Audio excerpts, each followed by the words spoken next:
guys, I get asked a lot of questions of how I make my logo, what is bunacord, so I thought, and what I store my clay in. So I thought I'd do just a very short video concentrating on those. I'm going to put a backing on this pendant that I made there last week or so. And yeah, so first is first, how I store my clay. These are pocket protectors, page protectors, pocket protectors. All I do, so again, you just put your paper in here, like that. You put it in a binder. Now what I do is I just cut off this here.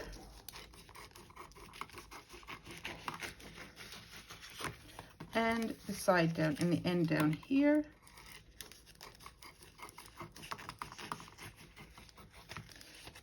And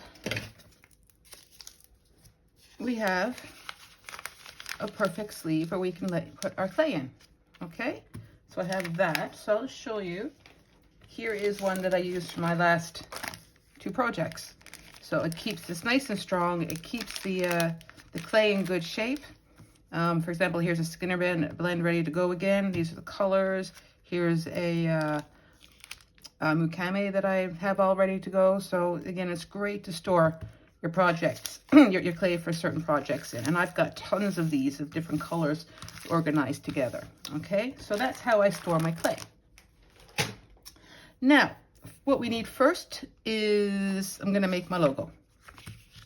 Now, this is a stamp that I had made for me. It is a very, very heavy, solid stamp. I actually had this made when I was doing my macrame. And I had it's very heavy. It's for stamping metal stamps. I got it made on Etsy, and it was from a woman in Lithuania. I'll leave a link down in the description box below.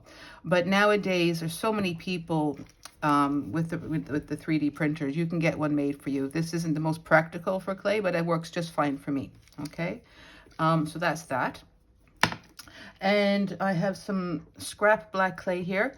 This is just a mix of my pearl clay and metallic clay. Okay, there's no gold foil or anything like that, no glitter, because then it would kind of ruin it. So I like to keep I would call this a pure a pure black scrap. And this is mixed with Kato blackout. Now I'm going to roll this out on my Atlas on a 7 because I want it very thin. Okay, so there it is on a 7. And now it's very important to give us a real good burnish. You want it to stick to the paper.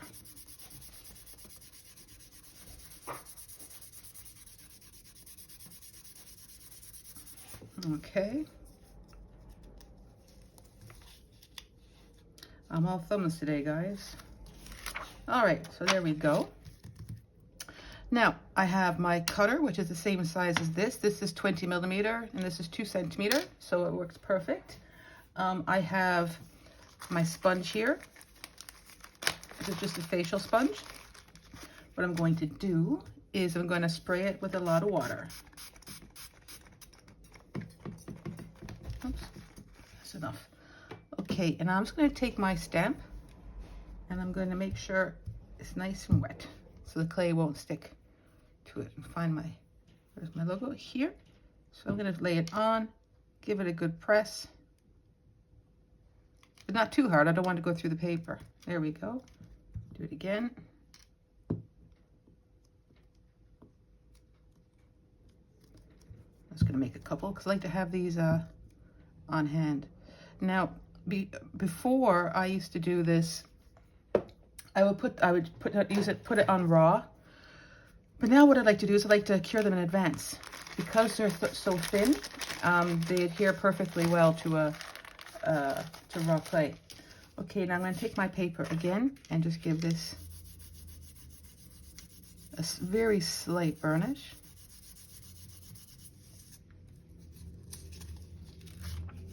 And there we go. Okay, now my cutter. Now I need to, this is going to be awkward for me. I usually put my magnifying glass directly in front of me and the light. Oh, I'm gonna have to do that, sorry guys. So I'm just going to find it there.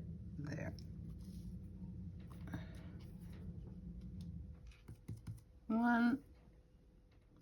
Okay, so there we have our 3 stamps, 3 logos.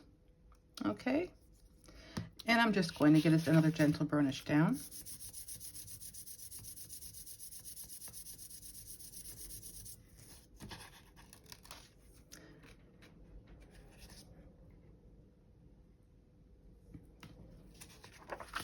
Actually, I'm going to leave these ones. These, I didn't take my time to center these, so we're going to leave those, but we're going to work with these ones that I already made for this particular pendant. So these are just the pink and orange Skinner blend.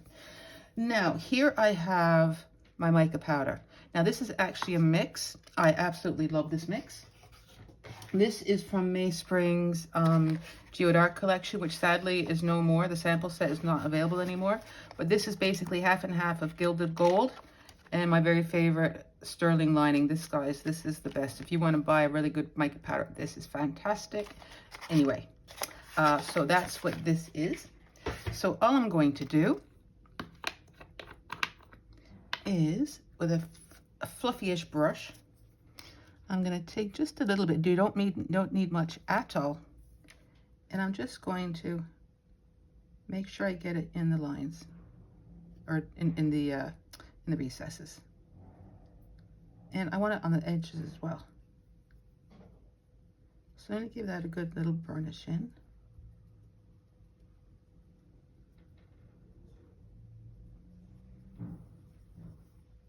Like that. Can I save one from that? No, I'm not. Nope. Okay. Because it's this, because the cutter is the exact size of the stamp, you have to be precise or it's going to look dumb, and it looks dumb. So there we go. Right. I'll just blow off the excess. Now I'm going to get a glove. Put my glove on. This is a nitro glove. This is the best gloves for, I think, anyway. Now I have a baby wipe. Now the baby wipe works a bit, but not great. So what I have is some alcohol. This is 90% alcohol. I just spray it on my finger and give it a gentle rub off. There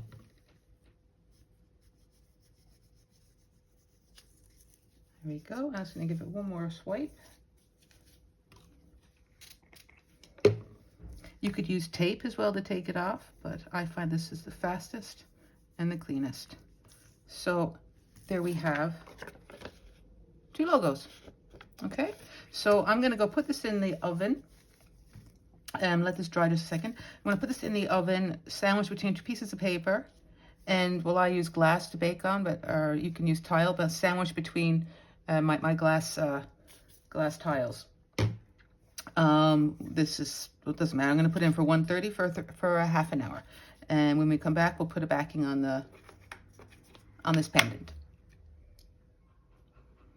Now, okay, here they are out of the oven. I let them cool flat, okay, before I took them off the paper.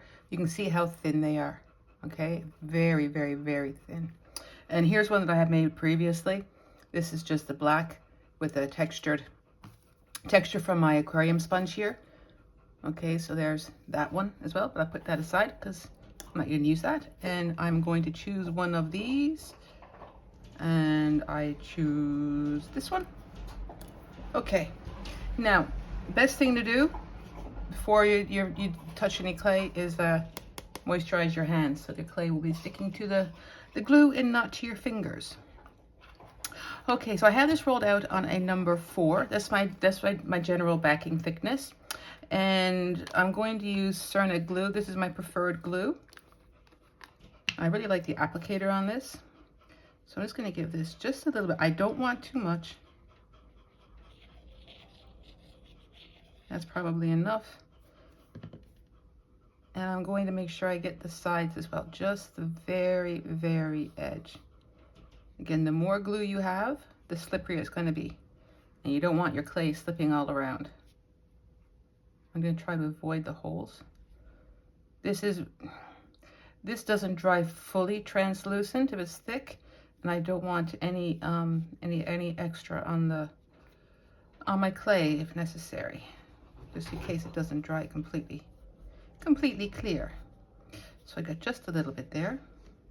Okay, wipe this off.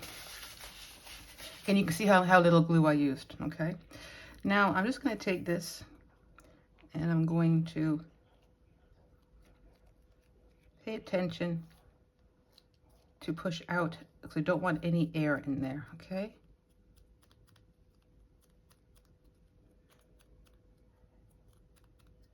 That's pretty good. Oh, I also have my needle tool here.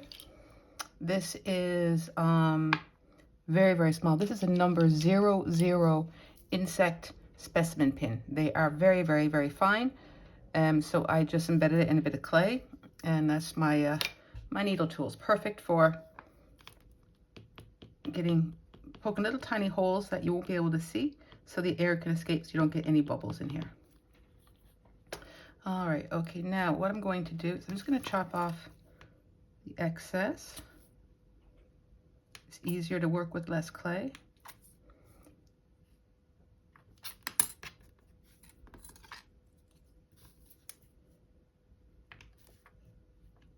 Oh, if you're here and you're not subscribed, please subscribe. Most of my content is free, and it really helps my channel. So if you're here, please subscribe. And if you'd like my content and you'd like to help support my channel, you can become a member. That would be great also. Okay, so there's that. Now, I'm going to use this. Again, it's just an aquarium sponge. You can use a fridge shelf liner, all different things. This is what I have available to me here in France. Okay, so I'm just bringing it up the edges, up the side. Very gently. Now, I have to say a circle pendant is actually, or a circle shape is the easiest, is the easiest to put a backing on and to trim the excess clay off. Oh, I must say, well, this here, again, I made for my tutorial, Disco at Dusk. And this has been fully sanded up to 3000 grit and then buffed and polished. Normally, I would sand my pieces up to 1000 grit, and then I would put a back on it, and then I would sand around the sides, and then give a final sanding to the whole thing. Reason being because it's much easier to get the clay off, to get a nice clean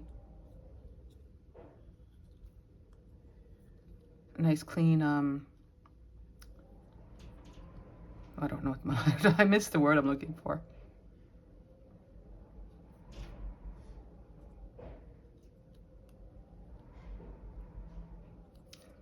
Get that up.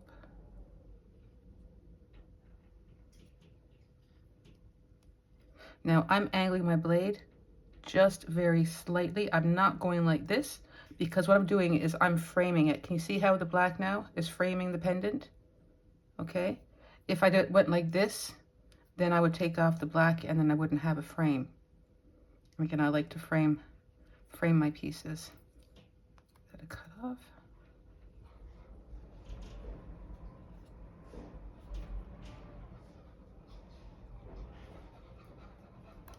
And see how easy that was? It's because my piece was already nice and smooth.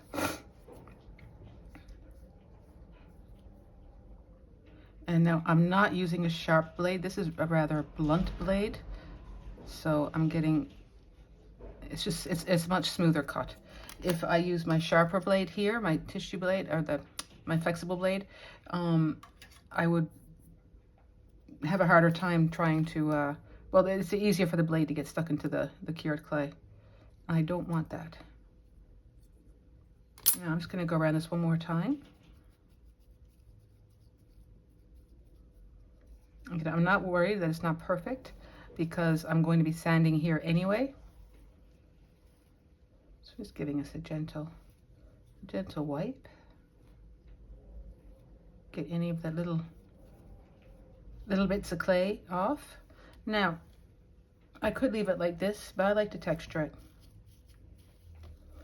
And I'm just texturing it gently. I got some crud there. Okay. Let's get rid of this actually. And before I do this, I'm going to get my other needle tool. Where did I put that?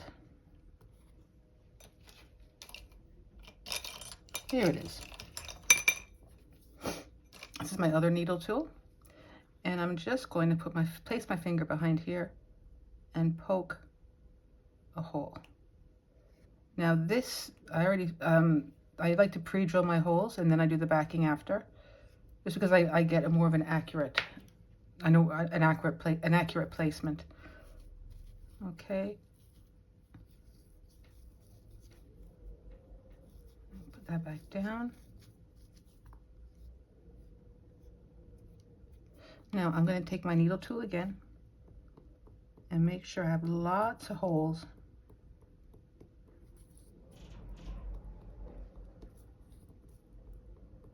And you don't want any trapped. I think I did pretty well. There's no air in here, but just to make sure, you really want to poke your little holes. And this is so fine. You're not going to see them. Also, especially with this texture. But also, polymer clay does shrink slightly during curing. So yeah, you won't see any little holes. And I give that a bit more texture here.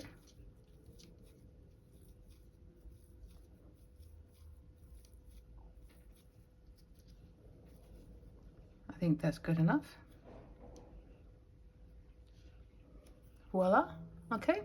Now let's put our back on it, our logo. So I find my center, and I have a terrible time finding the center. Every time it's always off a little bit.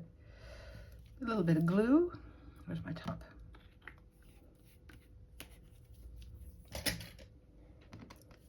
And pop my logo on.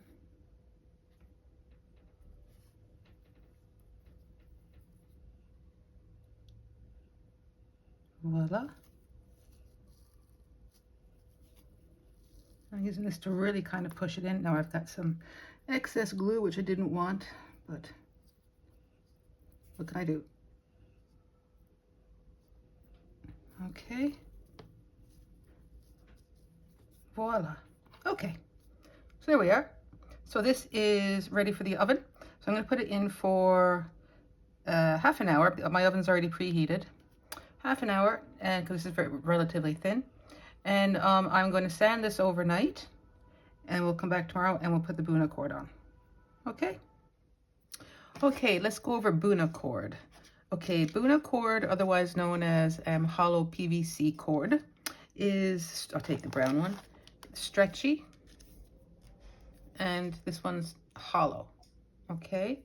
Now I buy mine in two sizes. I buy this in 3mm and 2mm. Okay, and where I buy them is off of NBeads, which is a online shop, Chinese, similar to Temu, but you have to pay for your shipping.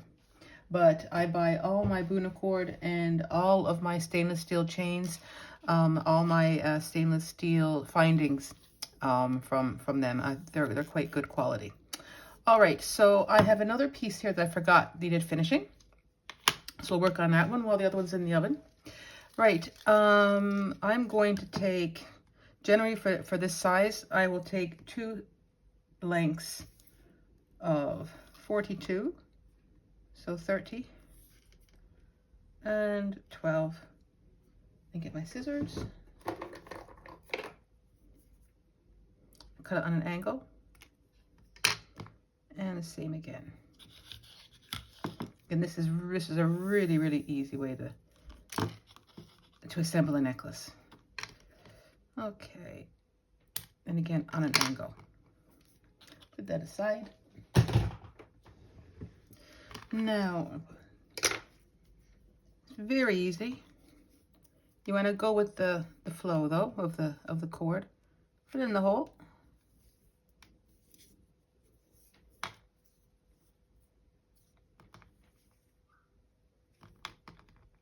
And I have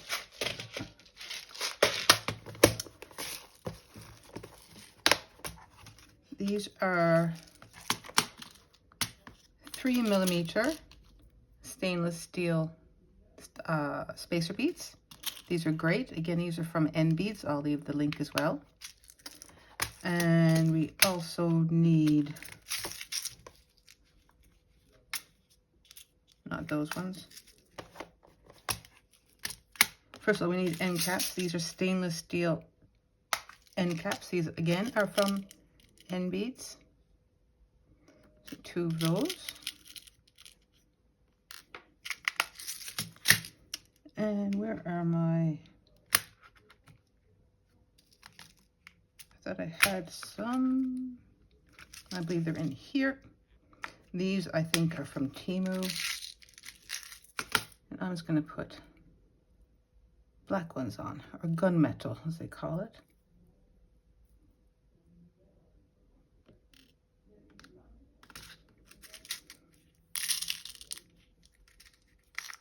Okay, now we're all set. Okay, so very easily I just double up the cord.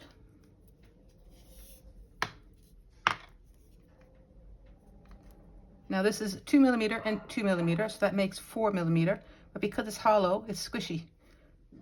And you can put a 3mm bead on it. And there we go. And slide it down so it will stay in its place.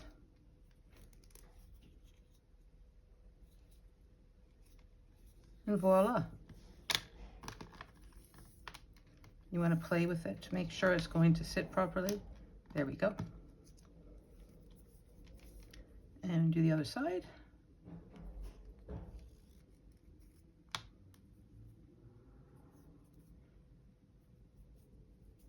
Now, for storing this this bunacord, it does smell. it does have a very strong smell, but once it's out in the air, the smell does go away. But just for storing it, if you're not going to be using it for a while, I would recommend storing it in a plastic box or a plastic container, purely because these will dry out. So if they're kept out of the air, they're not going to dry out as fast, right? There we go.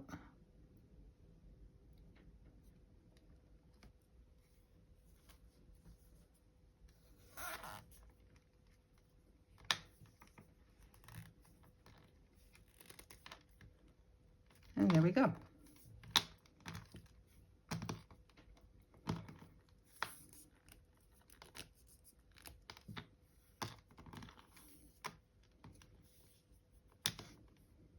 Now, what I do is I'm going to take this off at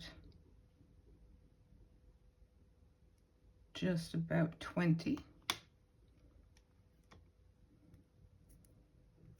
And give it a cut.